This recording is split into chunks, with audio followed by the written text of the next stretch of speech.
Yo!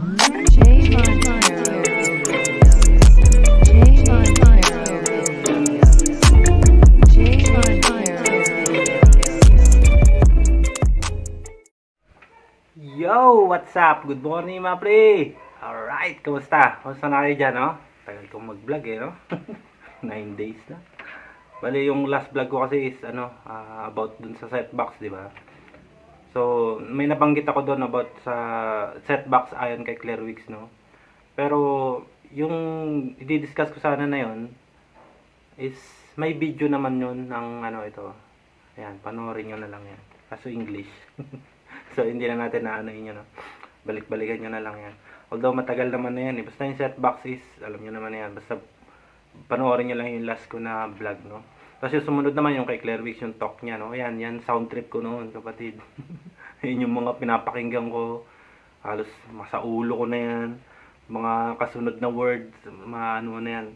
Basta, lagi nyo lang siyang tatandaan, kapatid. Lagi nyo lang siyang isa sa isip, isa sa buhay, lahat ng mga aral tsaka mga turo na yan. So ayun, ang vlog natin ngayon is ano lang naman, testimony, no? Magbabasa tayo dito ng ano to para siyang comment to Babasahin ko na lang sa inyo kung paano siya paano nakatulong. Ako siguro nakatulong ako sa kanya or yung method ni Claire Wicks, no? Pero pinupunto niya dito si ako, no? So ayun, babasahin ko para sa inyo to inspire others, no? Na isa mga nalilito ngayon, mga sobrang takot pa, no? Meron mga ilang tao, meron ng mga tao, marami na, no? Marami naman na talaga, no? Marami nang na gumaling sa ganitong paraan, no? Isa na to dito si itago na lang natin siya sa pangalang Berto. Hindi niya tunay na pangalan, no? Siya ay isang babae. Hindi niya tunay na kasarian, no? Yan. So, umpisa natin siya sa music. Hindi yan. Yan isa. Yan. So, hindi na tayo mag-intro, no? Yan yun na. So, ang sabi niya dito is, sarap pala makawala sa anxiety, Boss J. Alam mo kung gaano ako kapagod noon, Boss J. Ganun, you know? Madami ako nararamdaman. Sa'yo lang ako lumapit para humingi ng advice. Kasi di ko alam kung saan ako lalapit. Kasi di ko alam kung ano ang nangyayari sa akin. Kasi sabi ko sa'yo noon, normal lahat ng laboratory ko. Lahat ng mga advice mo, inadapt ko sa sarili ko, Boss J. Dahan-dahan, di ako sumuko. So yun, very good yun, no?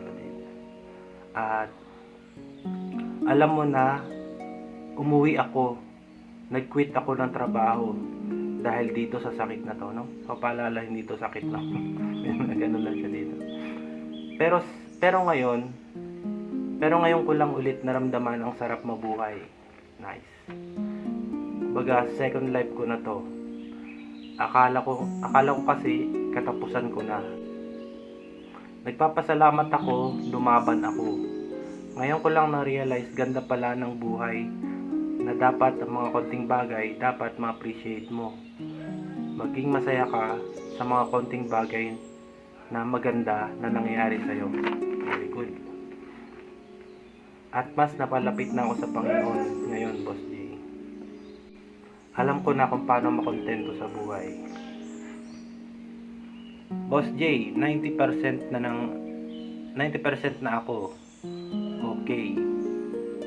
Alam ko na di pwedeng mawala ang anxiety natin sa katawan. Alam ko na kung paano siya sabayan. Na normal lang lahat. Di ako takot kung ano man ang nararamdaman ko. Alam ko sa sarili ko na healthy ako. Inaalagaan ko na rin, Boss, yung sarili ko. Iwas na sa inuman, stop na talaga. Exercise na lagi at diet na. Tapos, malakas na ako kumain ngayon. Sarap na rin ang tulog ko. Masasabi ko na nasa recovery na ako. Kasi wala na akong pakialam sa nararamdaman sa sarili ko. Sa sakit. Kasi normal na nangyayari yun sa akin. Salamat po sa advice nyo, Boss J. Sa tulong nyo na walang bayad. God bless sa inyo, Boss J. Di na rin ako nagiinom ng gamot. Gamot ko sa anxiety at depression. Nalagpasan ko na rin lahat. At sobrang thank you kay Lord. Kung wala siya, baka matagal ko nang ginawa yung bagay na pagsisisihan ko sa buong buhay ko dahil sa sobrang pagod. Sa lahat ng tao na nanonood kay Boss J, isa ako sa natulungan niya sa video niya. Video niya man o PM sa Facebook na walang bayad.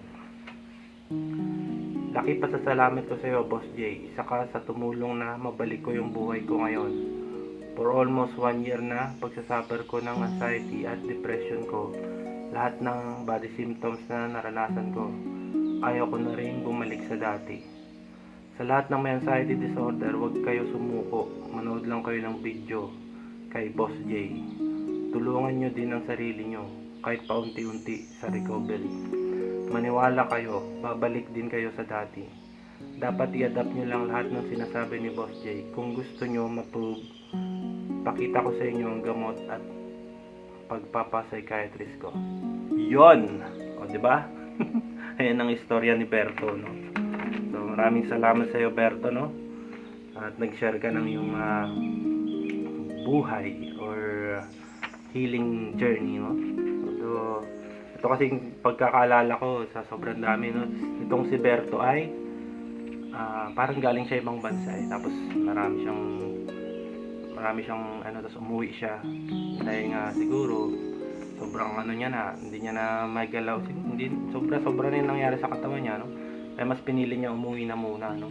Papahinga siya. So, yun, mabisa naman yung pagpapahinga kasi as long na nandoon ka, maraming trigger kasi doon, maraming lalabas ng mga iba-iba pa mga natatakot ka pa, di ba? So hindi ka makakapag-focus ng maayos.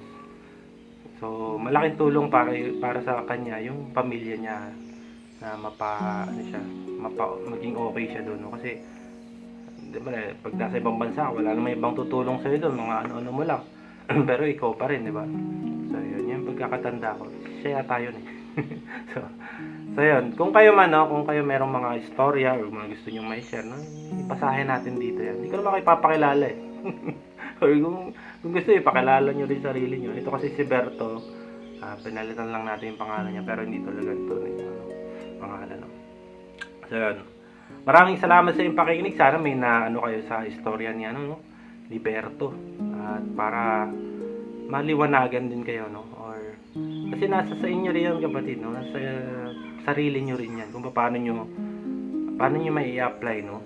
Kung paano ang way nyo sa recovery. Kasi kung marami man kayo napapanood, marami kayo na kung sino-sino napapanood nyo ng mga nababasa, no? Kahit gaano karami yan, kung walang pagkilos, wala rin lahat yan, no?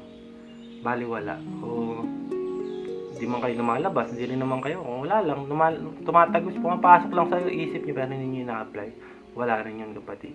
Walang bisa lahat ng mga pakikinig, pagbabasa, or pagre-research nyo kung wala rin naman kayong paggalaw, no? So, maraming salamat mga pre. Sana may nagas kayo kahit kaunti dun sa kwento ni Berto, no? Sana maging katulad din kayo niya, no? So, ngayon man, nahirapan kayo, eh, base na rin sa kwento niya is guminhawa siya, no? Pakikinig lang, chat-chat ng konti, no? Actually, hindi naman ito masyadong nag-chat sa akin, eh. Kung ano lang yung sabihin ko, na-apply niya, no? Very good yun, kapatid. Maraming salamat sa'yo, no? Sana magtuloy-tuloy na yan. Sana ma-share mo pa yung ibang mga karanasan mo sa ibang tao, no? Hindi man sa ganito, no? Ayan. Maraming salamat mga priya. Adios.